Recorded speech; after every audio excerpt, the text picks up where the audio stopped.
মানুষ দামি নাকি ফেরেশতা বেশি দামি? বা উত্তর দিয়ে আপনারা দিয়ে দিচ্ছেন। মানুষ বেশি দামি না ফেরেশতা বেশি দামি? মানুষ, সবাই একমত।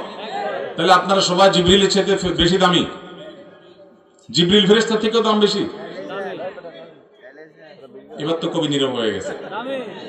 এতক্ষণ তো উত্তর দিচ্ছেন জিবরিল ফেরেশতার চাইতে আমরা সাধারণ মানুষ বেশি দামি।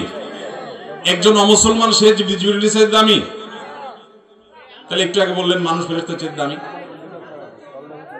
তাইলে ভাইরা আমার শুনেন, ফেরেশতাদের মধ্যে যারা বিশেষ ফেরেশতা, রসুল, দূত, যেমন জিবরিল, মিকাইল, মালাকুল মউত, ইসরাফিল, এরকম বিশিষ্ট যে ফেরেশতারা আছেন তারা সাধারণ মানুষের চাইতে দামি। তারা সাধারণ মানুষদের চাইতে দামি। তবে নবী রাসূলদের চাইতে কিনা দামি? মানুষের মধ্যে যারা নবী রাসূল তারা ফেরেশতাদের রাসূলদের চাইতে, ফেরেশতাদের দূতদের চাইতেও দামি। তবে সাধারণ মানুষের চাইতে ওই বিশিষ্ট বা রসুল ফেরেশতা যারা আছেন তাদের মর্যাদা বেশি। আর সাধারণ ইমানদার যারা তাদের মর্যাদা সাধারণ ফেরেশতাদের চাইতে বেশি। সাধারণ ইমানদার যারা তাদের মর্যাদা সাধারণ ফেরেশতাদের চাইতে বেশি।